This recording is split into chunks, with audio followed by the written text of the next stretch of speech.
Nyawa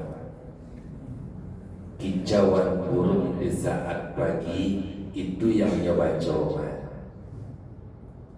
Ayam saja jago lalu baca tasbihnya, awak jago lalu ndak do baca tasbih, kalah di ayam.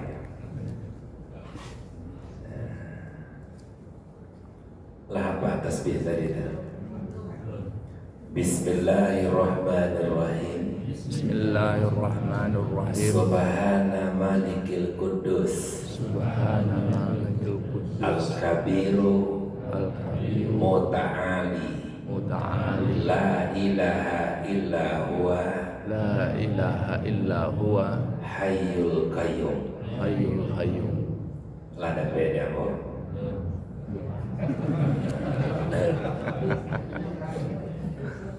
Bersalawat kepada Rasulullah Nabi Muhammad sallallahu alaihi wasallam. Allahumma salli ala sayyidina Muhammad wa ala ali sayyidina Muhammad. Semoga kita keseluruhan diakui oleh beliau sebagai umatnya dan insyaallah mendapatkan syafaatnya nanti di yaumil mahsyar. Allahumma salli ala sayyidina Muhammad ya Rabbi salli alaihi wasallam.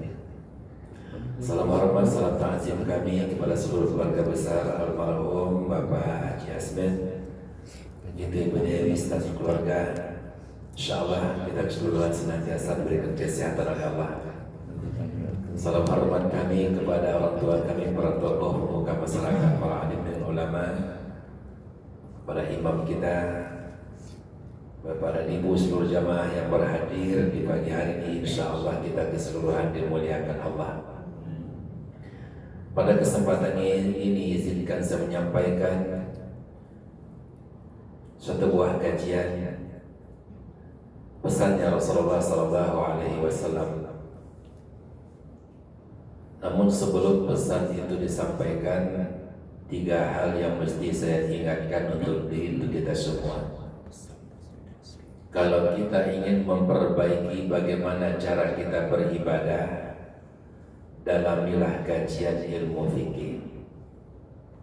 Kalau kita ingin memperbaiki iman kita, bagaimana cara kita mengesahkan Allah, dalami kajian ilmu tauhid. Bahkan kata Imam An-Nawawi, orang yang mengaku beriman kepada Allah tetapi tidak mengetahui akidah iman, maka sesungguhnya takkan pernah diakui keimanannya. Dan yang ketiga, kalau ingin bagaimana caranya membersihkan hati kita, belajarlah ilmu tasawuf. Bapak Ibu Allah yang dimuliakan Allah, Rasulullah Sallallahu Alaihi Wasallam beliau pernah mengatakan, arba'atun jawahirun fil jismi bani Adam yaziluha arba'atun asya. 4 mutiara di dalam diri anak cucu Adam, kata Rasulullah. Dan 4 mutiara itu akan hilang disebabkan oleh 4 macam. Mutiara yang dimaksud, seluruh kita yang namanya manusia anak cucu Adam pasti memiliki mutiara itu. 4 mutiara itu, kata Rasulullah. Yang pertama, jawahirul aqlu. Mutiara yang pertama itu adalah akal. Kalau hari ini kita masih dianugerahi akal oleh Allah, tandanya Allah masih memuliakan kita dan meninggikan nilai kita. Karena tinggi mulianya manusia atau sebaliknya, rendah dan hinanya manusia itu terletak pada akal. Ini yang pertama, mutiara yang paling berharga pada diri anak cucu Adam itu akal. Kalau mutiara itu sudah hilang, tidak ada guna awak ledopak ibu. Contohnya, apa tu gagah bananya? raja bananya, tapi sayang sekete atau akan ada hilang Pak. Betapa mulianya mutiara akal. Namun ulama-ulama sufi membahas tentang akal. Mutiara itu akan berkilau. Adapun mutiara itu kalau ndak lo rancah kileknya jatuh haragonya Pak. Ya ambo tahu ambo pernah mantan kawan, bakawan jorang menjual mutiara Pak. Walaupun beratnya sama, barangnya sama, tapi kilaunya berbeda, haragonya jatuh. Apa yang membuat mutiara itu berkilau? Itulah yang disebut dengan fikir.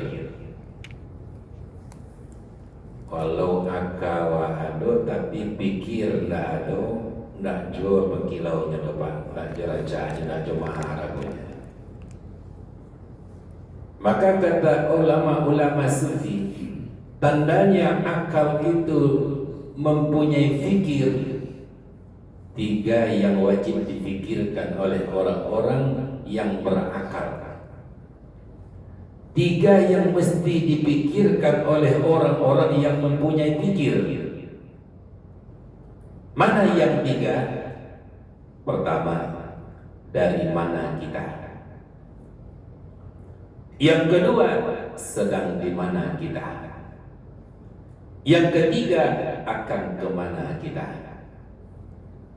Kalau orang yang mempunyai merasa punya akal tapi tak pernah memikirkan yang digogo, tanda ndak, mohon maaf, tanda tak berkilau akalnya Pak. Ya. Le pernah terpikir Jawa dari mawa, sadang di mawa, nio kamawa. Maka para ulama-ulama sufi membahas tentang yang 3 ini. Tandanya manusia punya pikir, dimuliakan dengan akal, dia kenal dan dia paham dari mana dia. Jawabannya adalah kita dari Allah. Kalau dalam kalimahnya, kita dari la ilaha illallah. Benarkah kita dari Allah? Baik secara zahiriah maupun secara batiniah. Zahir dan batinnya kita semua dari Allah. Apa buktinya zahirnya kita datang dari Allah, batinnya kita dari Allah? Ketika Bapak Ibu kita mengantarkan mayat ke kuburan, ketika mayat dimasukkan ke dalam lahat, ada tak baca doa awal? Ada ayat dibaca.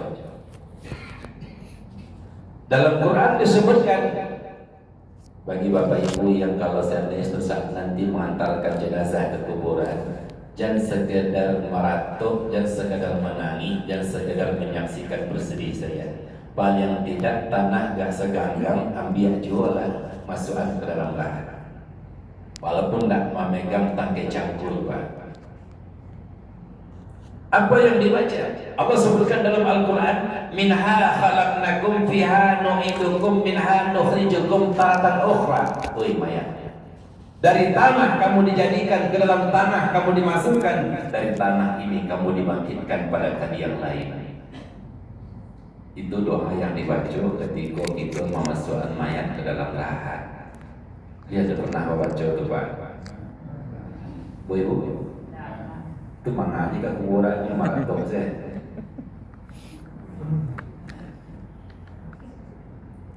Bapak Ibu hamba yang dimuliakan Allah. Zahirnya kita datang dari Allah, batinnya kita datang dari Allah. Kenapa?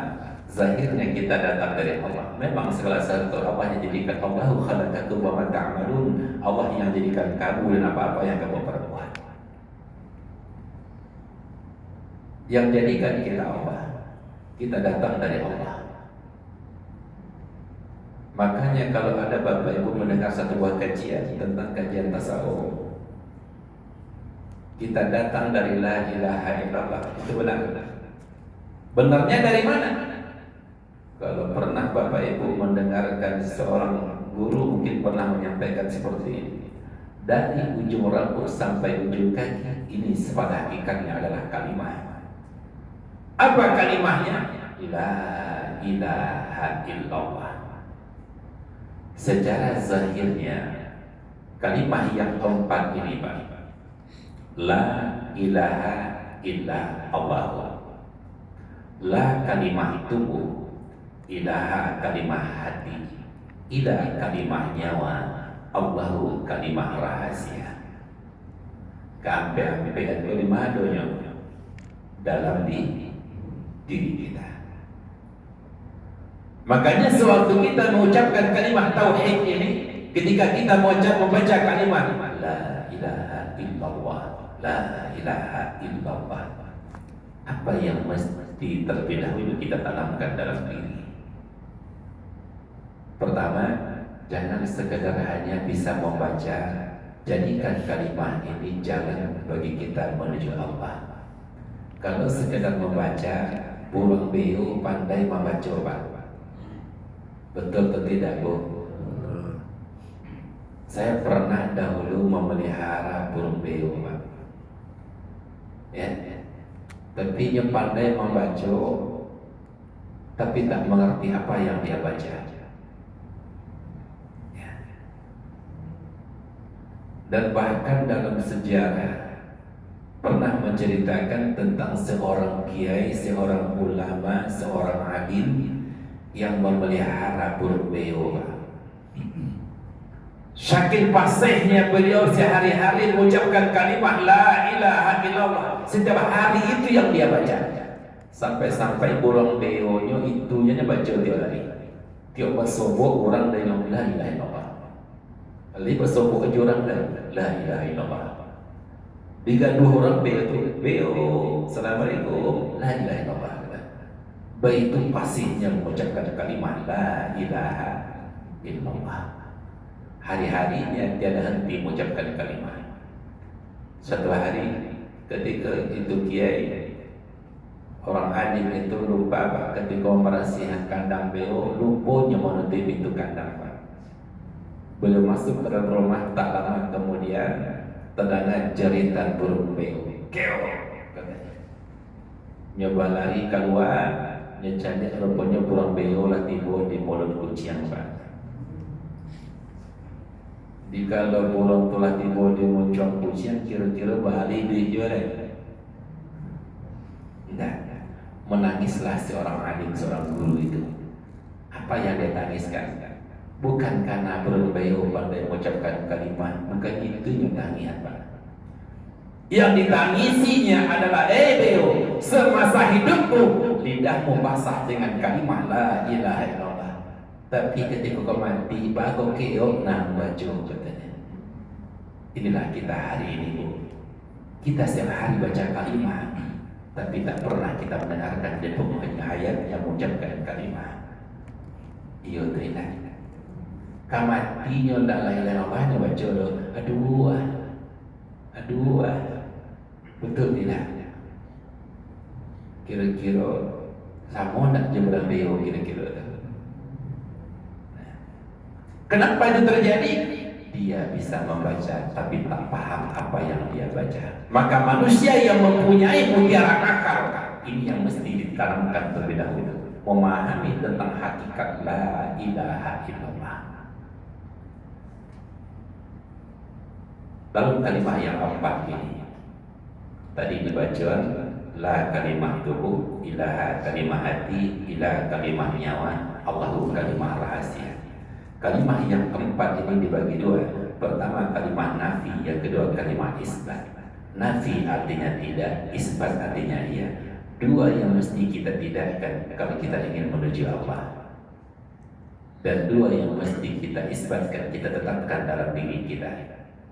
Mana dua yang mesti kita nafikan, dua yang mesti kita hilangkan kalau kita ingin menghadap Allah? Pertama tubuh, yang kedua hati.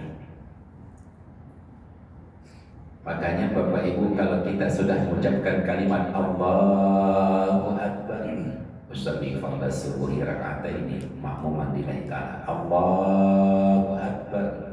Kalau kita sudah mengangkat tangan di saat kita membaca takbiratul ihram, jadi birau kajuna dua gulai, yang dua ko jadi pandang jorekan. Ya.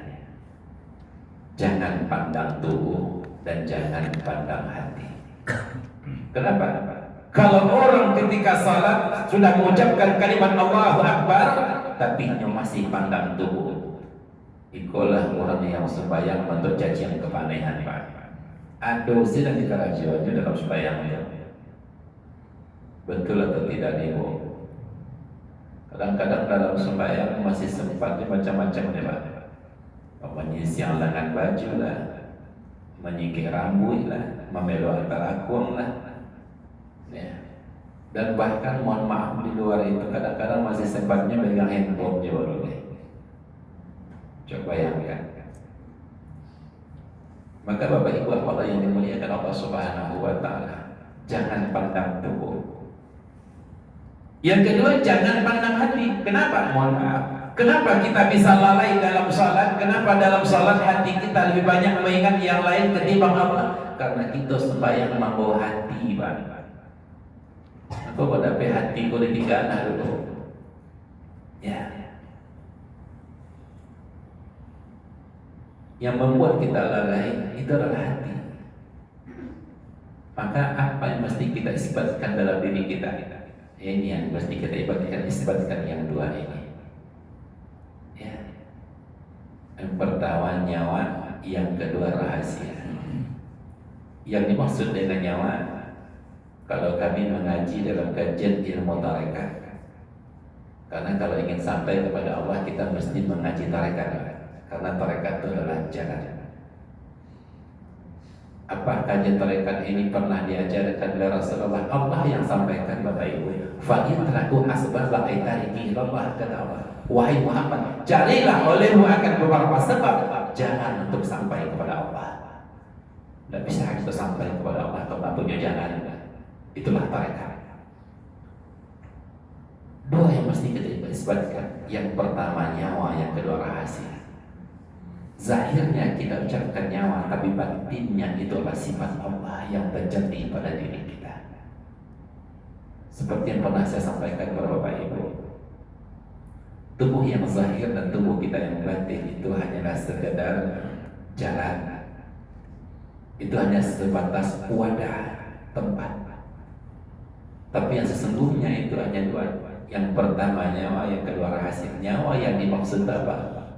Sifat apa yang terjadi pada diri kita. Hari ini kita masih bisa hidup. Kenapa? Karena Allah masih berikan kita hayat. Hari ini kita masih bisa tahu segala sesuatu karena Allah masih berikan kita ilmu. Ketika hari ini kita masih bisa beraktivitas, bisa berdiri, rukuk, sujud karena Allah yang berikan kita kudrat. Hari ini kita masih bisa berencana mengingat suatu hal karena Allah masih berikan kita iradah. Kalau hari ini kita masih bisa telinga, masih bisa mendengar, bukan mohon maaf, bukan urat pendengaran, bukan rasa, tapi karena hari ini Allah masih berikan kita syafiatnya, dengan sami Allah kita mendengar. Hari ini mata masih bisa melihat, bukan mohon maaf, bukan karena bagusnya urat saraf mata kita, tapi hari ini Allah masih berikan basarnya, dengan basar Allah kita masih bisa melihat. Hari ini masih bisa kita berkata, kenapa? Karena kalam Allah. Inilah yang dimaksud dengan sifat. Maka Bapak Ibu yang dimuliakan Allah Subhanahu wa Ta'ala, manusia yang mempunyai mutiara akal, dia akan berpikir. Isi pikirnya dia tahu dari mana dia. Dijawab oleh dan PC. Dari mana kita? Dari la ilaha illallah. Apa itu la ilaha illallah, Ustaz? La mawjudun fil hakikati illallah. Tidak ada yang mewujud pada hakikatnya melainkan Allah. Walaupun zahirnya kalimah yang kita baca, kita datang dari la ilaha illallah, tapi isinya adalah kita datang dari Allah. Ini kalau secara zahirnya. Dan kemudian sedang di mana kita? Oh, kami sekarang sedang di musala, Ustaz. Tidak. Sekarang kita sedang bersama Allah. Coba kita renungkan sedikit, betul atau tidak sekarang sedang bersama Allah? Iya. Kalau bukan sedang bersama Allah, maka bisa mana-mana Allah. Tandanya kita sedang bersama Allah. Ada dalilnya Ustaz berbicara, ada. Allah yang sebutkan dalam Al-Quran. Apa kata Allah itu? Fa'iza sa'alaka ibadi anni fa'ani qarib. Apabila bertanya hamba aku kepada engkau Muhammad, katakan aku itu dekat, kata Allah. Artinya Allah sedang bersama kita dan kita sedang bersama Allah. Tandanya kita sedang bersama Allah seperti yang sampaikan hari ini. Allahu khalaqakum wa ma ta'malun. Allah yang jadikan kita dan apa-apa yang kita perbuat. Tandanya kita sedang bersama Allah, masih bisa berbuat segala satu hal yang kita hari. Dan kemudian yang ketiga akan kemana kita? Insya Allah kita akan kembali kepada la ilaha illallah. Tidak ada yang abadi, Bapak Ibu. Yang abadi itu adalah la ilaha illallah. Kita datang dari la ilaha illallah. Sekarang bersama la ilaha illallah, insya Allah akan kembali kepada la ilaha illallah. Ini manusia yang punya mutiara. Dan kemudian yang kedua, mutiara yang paling berharga itu pada diri kita manusia. Apa kata Rasulullah? Mutiara yang kedua itu adalah ad-din, agama. Kalau hari ini kita masih diberikan kekuatan oleh Allah beribadah, mengikuti aturan yang ada dalam Islam. Apa itu ad-din? Apa itu agama? Al-khudu' wal inqiyad bima ja'a Rasulullah sallallahu alaihi wasallam. Patut tunduk taat dengan apa yang diajarkan Rasulullah. Kalau hari ini kita mengikuti aturan agama, tandanya Allah masih berikan kita mutiara yang paling berharga. Aturan dalam beragama itu apa? Ini yang membuat kita bisa beribadah. Ibadah yang kita lakukan keseharian kita. Bapak Ibu, semua rangkaian-rangkaian atau bahasa sekarang ritual ibadah yang kita lakukan hari ini, itulah perhiasan yang paling berharga. Maka kalau manusia itu bisa dikatakan mulia, kapan bisa dikatakan mulia? Kalau masih mempunyai agama dalam diri. Ketika agama itu sudah tidak ada, maka artinya kita tidak lagi dimuliakan, tidak lagi ditinggikan oleh Allah. Salah satunya Bapak Ibu dalam ibadah salat. Aturan-aturan yang ada dalam salat itu termasuk itu adalah agama, Bapak Ibu. Contohnya sekarang saja coba kita lihat. Jangankan aturan dalam kehidupan kita sehari-hari, kadang-kadang aturan dalam sholat pun masih banyak yang dilanggar. Betul atau tidak nih Pak Ibu? Saya berikan sebuah contoh. Bagaimana bisa kita mengatakan bahwa sholat kita mampu memelihara dari perbuatan keji dan mungkar? Bukankah Allah yang sebutkan aqimis shalah inna sholata tanha 'anil fahsya'i wal munkar? Dirikan salat, sesungguhnya salat memelihara diri perbuatan keji dan mungkar. Kalau hari ini kita bertanya, kenapa ada orang yang rajin salat tapi masih berbuat keji? Kenapa dia rajin melaksanakan salat tapi masih berbuat mungkar? Di sini orang sedikit yang menyadari Bapak Ibu beragama tapi tak tahu dengan aturan agama. Contohnya saja masalah salat. Dalam kajian ilmu fikih ada 11 macam banyaknya yang membatalkan sholat kita. Berarti kalau batal sholat itu kira-kira berfaedah atau tidak? Berguna atau tidak? Bahkan dalam kitab Muhtarul Hadis, sholat yang seperti itu kata Rasulullah nanti dijadikan kain yang paling buruk, bau yang paling busuk kata Rasulullah. Untuk agunnya, untuk menyiksa mereka dalam kuburnya. Ingin tahu sholat Mbak Ana dijadikan kain buruk besok itu Bapak Ibu? Ingin tahu? Ya.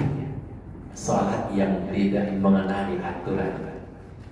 Sholat orang yang dia beragama tapi pada hakikatnya keluar dari agama. Dia merasa beragama tapi tak mengikuti aturan agama. Dia sholat tapi tak mengikuti aturan sholat. Contohnya sebutkan tadi, sabalik macam banyaknya yang batalkan sholat awal. Kalau bersobok salah satu yang sabalik, ya otomatis sholat awal lah batal, ulang je lah dia.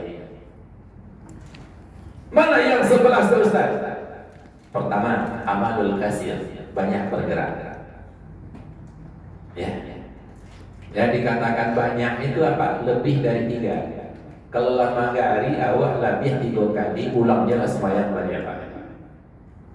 Kenapa? Udah batal sholat kita. Itu menurut mazhab Imam Syafi'i. Contoh, saya pernah melihat kebetulan lewat di handphone saya Bapak Ibu. Kemudian ada seorang guru yang menyampaikan, mengajarkan dalam itu, kalau kita seandainya jadi seorang makmum yang kita salat berduaan dengan imam. Ini contoh Bapak Ibu ya, contoh saja. Kebetulan saya lihat beberapa hari ini video itu. Berapa jarak antara imam dengan makmum? Kalau kita salat berdua, berapa jaraknya? Ya, jaraknya adalah posisi kaki kita, telapak kaki kita di belakang tumit imam Pak. Ini tolong perhatikan. Kenapa saya sampaikan demikian? Ada orang yang salat berjamaah, dia berdua saja Pak, tapi tidak bisa membedakan di mana posisi makmum, di mana posisi imam. Sama lurus saja Pak. Pernah lihat tidak? Tidak bisa membedakan. Mohon maaf, seharusnya Bapak Ibu, kalau seandainya imam berdiri di sini, lihat ini, posisi makmum itu paling tidak di belakang, kakinya di belakang tumit imam. Nah itu Pak. Kadang-kadang sama dulu aku imam, aku makmum. Nah, dan ketika kita melihat ada model videonya, dia sholat berdoa bersama imam, berarti posisinya di samping. Nah, ketika datang orang yang ketiga, makmum maksudnya, dan dia ingin sholat berjamaah, dikasih isyarat, pegang pundaknya, betul?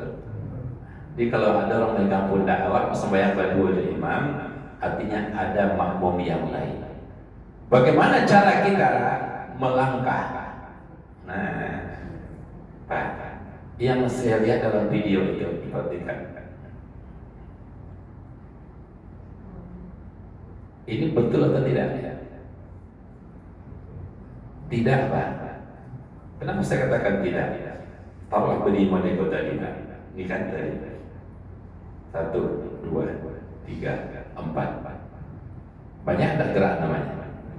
Amalul kasir, banyak bergerak, itu artinya katakan banyak, lebih dari 3, berarti banyak, batal salatnya. Jadi kalau tidak mengerti, kalau tidak mengaji fikih, itulah Pak. Jadi harusnya bagaimana? Tidak boleh pada tadi itu banyak. 1, 2, 3, pas. Jadi kalau mulai tadi 1, 2, 3, 4, batal salat awal. Ada pernah bantu atau mencari apa? Ada pernah nampak apa? Nampak enggak Ustaz mencuba lagi? Nah, itu satu contoh. Atau mungkin mohon maaf, kita sedang salat, memang godaannya itu banyak. Kadang-kadang gigi nyamuk lah. Aduh, kadang-kadang bentuk cacian kepanasan Bapak Ibu. Aduh, sedang kerajuan dalam salat. Allahu Akbar. Aduh, sedang kerajuan Pak. Kalau lebih dari 3, batal salat kita. Apa yang dikatakan dengan gerak? Gerak itu adalah perpindahan satu tempat ke tempat yang lain. Itu gerak namanya. Jadi kalau lebih dari 3, batal salat menurut mazhab Imam Syafi'i. Lalu bagaimana? Kok ada kok kata di nyamuk agak pada awak, di mana pamonya di pipi awak, letak tangan di situ. Ya, gerakan hanya 1 anak jari. Lena muah kajang tanah ampu telunjuk awak aku menggawi pak, anda batal sembahyang. Tapi kalau seperti ini, aku lah batal sholatnya. Itu ilmu fikih. Ya. Kemudian apa lagi? Makan dalam sholat batal, minum dalam sholat batal. Emang ada orang makan dalam sholat? Ada orang minum dalam sholat? Kalau batuk berisi bakar, bah, lima buang keluar atau baru dua saja. Ya, kan aturannya. Nah, itu saja contoh ilmu fikih. Apalagi kalau Allah umur kuat, batuk sekete pacaran kerak katanya. Nah, orang yang tak berilmu fikih kadang-kadang dua-dua saja. Batal salat pak. Jangankan demikian. Tadi kita berbuku makan onde-onde lupa berkumur-kumur. Ketika baca Al-Fatihah, ghairil maghdubi alaihim waladdallin. Jatuh separah kerambi aja pak. Onde-onde itu kan pakai kerambi kan. Nah, rupanya jatuh separah kerambi tersabit di gigi tadi. Anda baludahan, balu dua separah kerambi itu jin. Batal salat pak. Bali pernah terkadang. Pentingnya aturan dalam agama itu hebatnya ilmu fikih. Aturan. Kemudian apa lagi? Wan kasiful aurat, terbuka aurat. Kalau masalah terbuka aurat ke jemaah awak rata-rata 50-60% rata-rata banyak yang tak sah salatnya. Terkhusus ibu-ibu. Yang berang ibu-ibu dekat pun apa? Kok ibu-ibu Ustaz? Yang boleh kelihatan dalam salat itu muka dan dua telapak tangan. Bu, ikut ku apa kau wajah namanya kau? Apa namanya kau? Dagu kau tak wajah, kau dagu namanya wajah sampai sikut je. Kalau kau dagu namanya. Ada jadi teragong ibu laki kini. Nampak tak dagu awak? Nampak. Tak sah sampai yang subuh tadi tu. Ulang ya. Jadi wajar ketika Allah mengatakan aqimi shalah inna salata tanha 'anil fahsai wal munkar. Dirikan salat, sesungguhnya salat merubah diri kita, mencegah diri kita di perbuatan keji. Apa itu perbuatan keji? Dosa yang berhubungan dengan manusia. Apa itu perbuatan munkar? Dosa yang berhubungan dengan Allah. Makanya jangan heran Bapak Ibu, walaupun banyak anak ibu-ibu itu rajin sembahyang, berujian rajin wajar, sembahyangnya tidak sah. Jangan lagu ya. Ampun deh, sayang dia ibu ibadah awak. Umur awak seketiknya ibadah sio-sio puluh kan ibu awak kan. Wan kasiful aurat, terbuka aurat. Apalagi ketika sujud, pernah tak telapak kaki terbuka? Ketika sujud pernah tak telapak kaki waktu terbuka? Atau balik bolang sembahyang balik? Nah, telapak kaki adalah aurat. Tapi kan kami tentu capek Ustaz. Ya, tapi nama yang dulu tak buka daripada betul-betul. Ya, batal salat.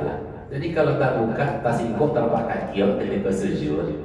Kata ketika duduk antara dua sujud, tak buka telapak kaki awak. Ulangnya lah sembahyang itu biar tak sah. Begitulah aturan. Itu aturan. Maka mutiara yang kedua kata Rasulullah ad-din, agama mutiara yang paling berharga dalam diri kita manusia kata Rasulullah. Dan kemudian pesampaian kasabalehnya Allah. Ya. Iya. Kemudian apa lagi? Kakak itu bahasa awalnya galak. Ini ada dua. Yang pertama tabassum, yang kedua kakak. Tabassum senyum. Kau nampak gigi bah Ustaz, batas sembahyang tidak? Yang batas sembahyang itu kalau basuaru galak awak baru batas sembahyang. Tapi kalau tak nampak gigi itu ya kadang-kadang ada lebih buku awak kalau nampak galaknya pak. Orang duduk di muka awak padahal mencari awak tak cuma awak cari orang galak dulu hari. Ada berarti itu. Nah. Jadi kalau mengeluarkan suara itu kakak namanya, ketawa namanya. Tapi kalau sekadar terbuka mulut atau kelihatan gigi tak bersuara namanya tabassum. Jadi kalau tabassum senyum tak bertambah, tapi kalau laba suara batas sholat awak. Kemudian apa lagi? Kedatangan hadas. Apa bedanya kedatangan hadas itu hadas dengan najis? Kalau hadas berarti dari diri kita. Ya, awak sedang sholat dari rakaat kedua tadi tahan sholat isya contohnya, ditahan angin yang kedua. Ya, apalagi kalau usia lah 50 kate, mohon maaf perpahnya banyak yang longgar ya. Betul tidak? Jadi ketika sujud terasa menggaris perpah itu Pak. Pernah enggak? Dia takarannya kapan angin itu keluar. Itu tanda-tandanya menggaris pentil itu dubur itu. Tandanya angin keluar. Walaupun tak berbunyi.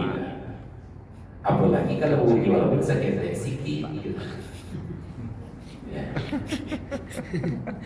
Ya, sedangkan tak berbunyi tapi menggaris dubur apa berarti keluar angin namanya. Artinya kita kedatangan hadas. Nah,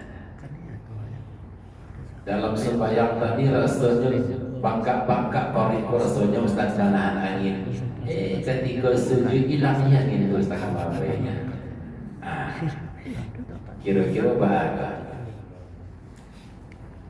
Pernahkah kita merasakan seperti itu? Nah, walaupun tak bersuara, tapi kan awak sering tahu dengan perasaan kita tahu. Jadi kalau sudah kedatangan hadas, sudah ulang sholat kepada dia. Jadi tarihan juga. Kemudian apa lagi? Kedatangan najis. Apa beda hadas dengan najis? Kalau hadas dari diri kita, najis dari luar. Contoh, awak sedang sholat ketika duduk terakhir. Tiba kucing kesayangan awak, yang kiri kakinya tembaknya awak yang menyambatnya. Walaupun tetangga kita sebelah mengatakan kejaban kucing dan najis, kemalakan. Ya, ada orang mengatakan Pak, kencing kucing itu dan najis itu guys. Ya, itu dah orang dah bakar, Pak. Ya. Jadi gimana sholat kita? Batal. Atau kita sedang sholat,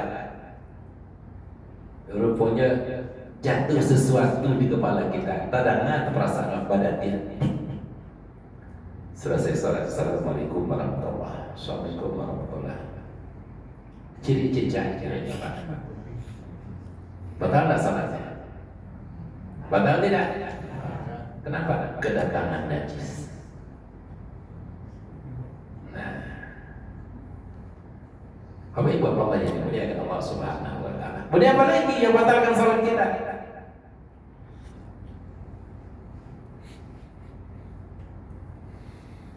Riddah. Apa itu riddah? Riddah itu artinya murtad. Kemudian ada beberapa ulama yang menafsirkan riddah itu artinya riddah itu berpaling. Ya.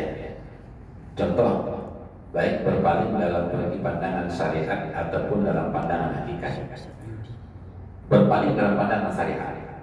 Pernah Bapak Ibu numpang sholat ke rumah kawan awak ke kampung segala macam pernah?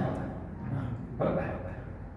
Perasaan kita ke Jawa kok sama saya madon kiblat cara sembahyang di rumah awak di Pekanbaru jadi kampung ke Jawa kok sama saja. Di kampung awak sholat arahnya ke jendela arah ke dapur. Ya. Numpang sembahyang di rumah tetangga awak di kampung rupanya malu ke dapur. Contoh. Nah, 2 rakaat baru sholat, apa kata tuan rumah? Salah Bu menghadapnya. Apa? Kita tarihan sembahyang itu atau kita langsung batalkan? Ya, kalau kita tahu, dapat kita laporan, dapat informasi salah menghadapnya, berarti otomatis sholat kita langsung batal, ulangnya sembahyang banyak.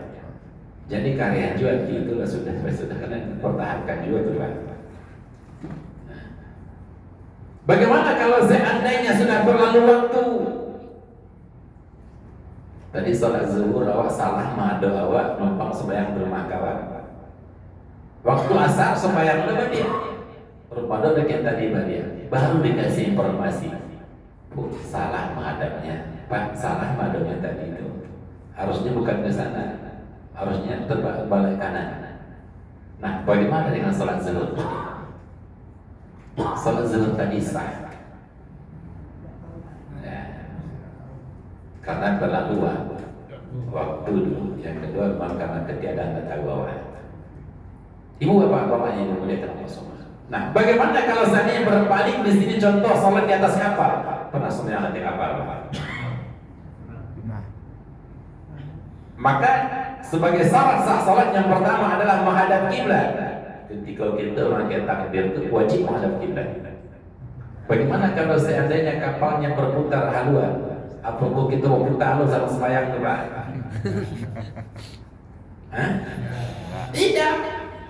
Nah, tingkat ke pertama itu kemana kiblat? Kita tunjukkan ke arah kompas ke kiblat.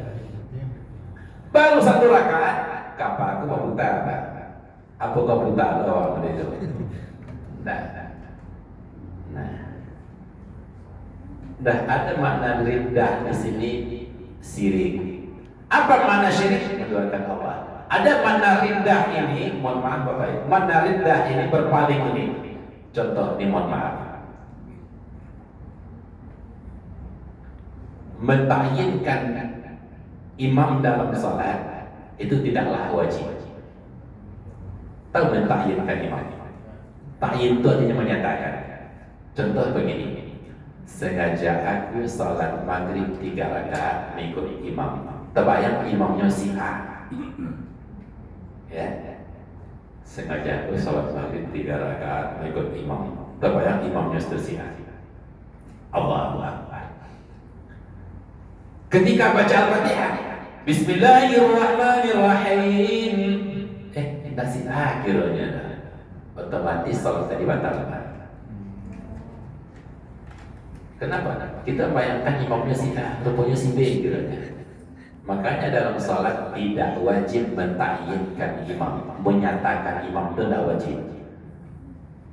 Cuma yang wajib itu sengaja aku salat maghrib 3 rakaat ikut imam karena udah. Jangan ditakyinkan dinyatakan imamnya si A, si B, si C.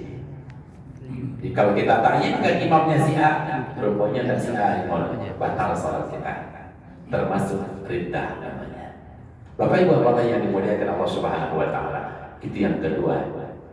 Ad-din, agama mutiara yang paling berharga dalam diri kita ada. Kemudian yang ketiga kata Rasulullah al-hayaun, jawahirul haya.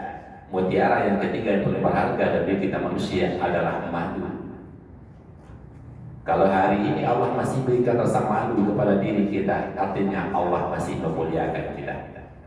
Ketika rasa malu itu sudah hilang, artinya Allah sudah menghinakan kita. Ibnu Hajar Asqalani dalam kitab beliau Nasaihul Ibad, beliau pernah mengatakan malu itu terbagi dua. Yang pertama hayaun nafsiyun, yang kedua hayaun imaniyun. Hayaun nafsiyun, malu terhadap manusia. Orang kalau tidak do malu dengan manusia Pak, mohon maaf, tanda harago dirinya hilang. Ya. Kalau hari ini kita masih dimendik, tidak anugerahi rasa malu, Allah tandanya masih memuliakan kita. Yang kedua adalah hayaun imaniyun, rasa malu kepada Allah.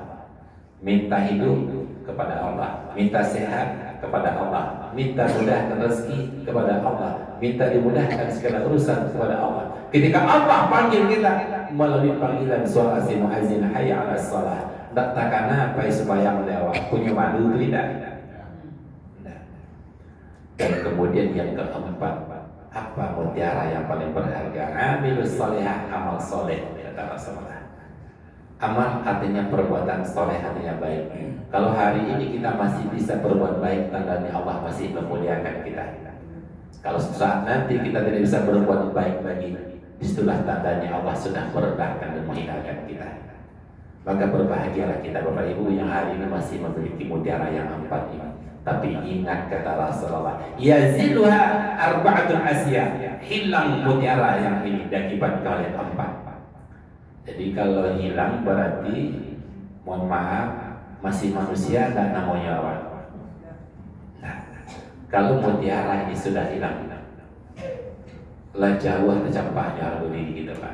Jauhin di hadapan Allah. Apa yang bisa menghilangkan mutiara yang 4 itu? Yaziluha arba'atul asya, hilangnya mutiara itu sebab yang 4 kata Rasulullah. Yang pertama, yazilul aqlu. Apa yang bisa menghilangkan akal kita? Ghadabun. Apa itu ghadabun? Pameran.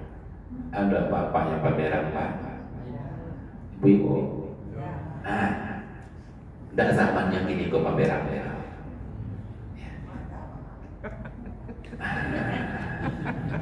Ya. Ghadabun kok bahasa kininya emosi Bu. Sekete parabu, sekete parabu. Itu yang maksud dengan ghadabun, pemarah. Ya, pemarah menghilangkan akal.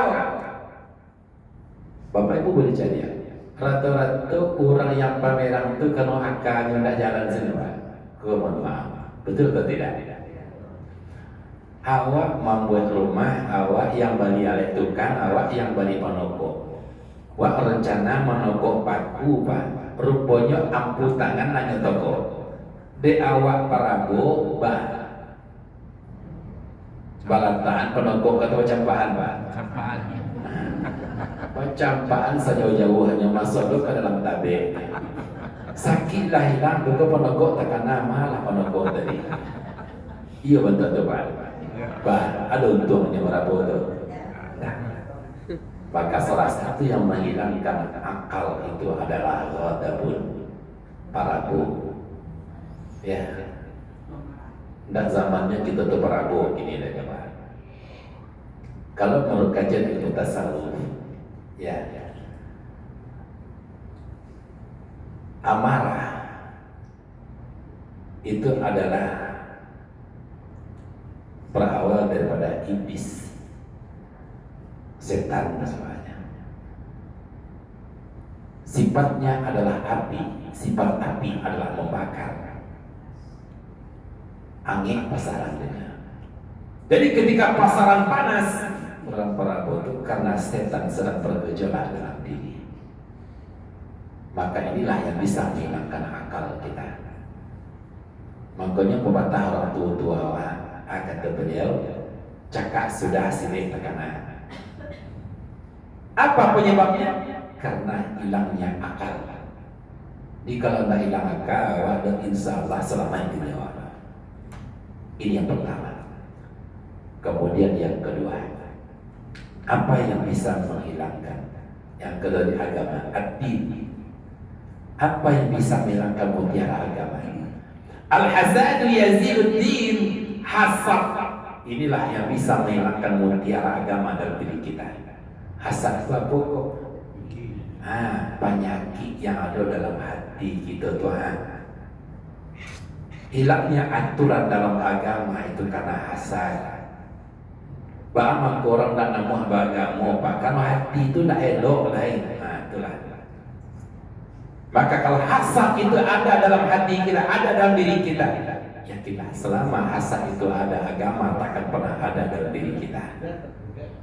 Itu nak dikana ada Pak.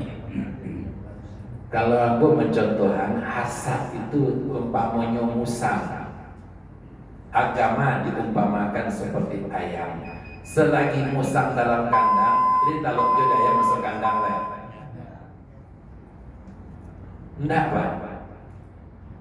Agama takkan pernah berjalan, aturan takkan pernah bisa tepat kalau seandainya hasad itu ada dalam diri kita. Yang menghilangkan agama itu adalah hasad, kata Rasulullah.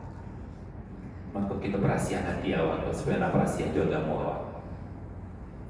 Dan kemudian yang ketiga, wat-tama'u yazilul haya. Tamak inilah yang menghilangkan rasa malu dalam diri manusia. Kenapa manusia tak punya malu? Karena tamak itu dia tahu. Rakus, kalau bahasa awalnya Cangok. kemudian dicari apa? Rato-rato orang cangok itu nak ada rasa malu dia. Betul tak? Nabi yang mengajar batu itu lagi jamba dah. Wa tama'un yazilul haya. Tamak menghilangkan rasa malu, kata Rasulullah. Kalau tamak sudah menjadikan pakaian diri kita, tandanya rasa malu itu hilang. Kalau rasa malu itu sudah hilang, jatuhlah harga diri kita di hadapan Allah.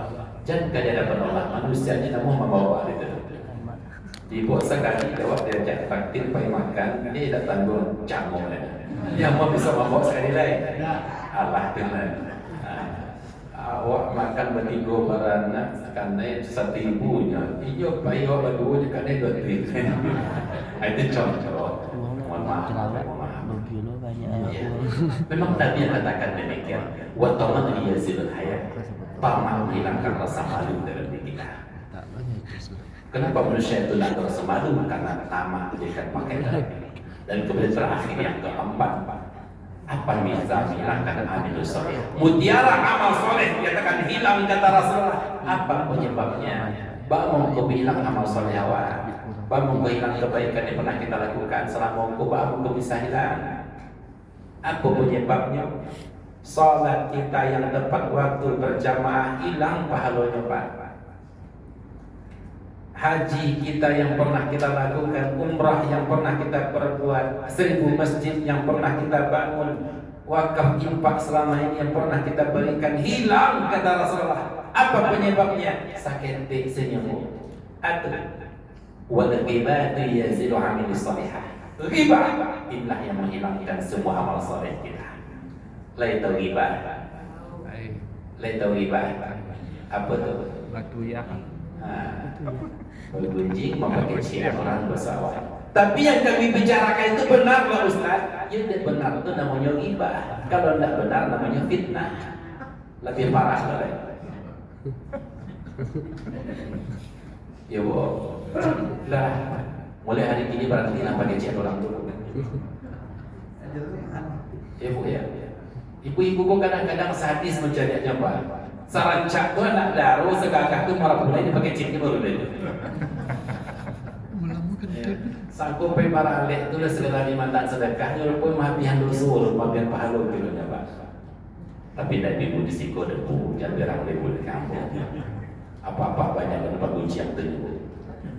Ya, minum kopi setengah galai kunciannya 1 kobo. Ya, artinya apa kecil orang temang dah elok segala ya, habis semua ibadah kita hanya gara-gara ghibah. Berapapun banyak amal soleh kita lakukan. Semoga Allah Subhanahu wa Ta'ala selamatkan mutiara yang dalam diri kita. Semoga kita mampu menjaga mutiara itu.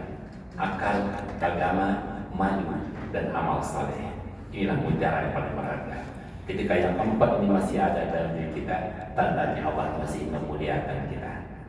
Begitu demikian yang bisa saya sampaikan. Ya. Kalau ada pertanyaan-tanya mereka sudah sembahyang. Ya. Banyak maaf, subhanakallah wa bihamdika, asyhadu an la ilaha illa anta, astaghfiruka wa atubu ilaik. Assalamualaikum warahmatullahi wabarakatuh.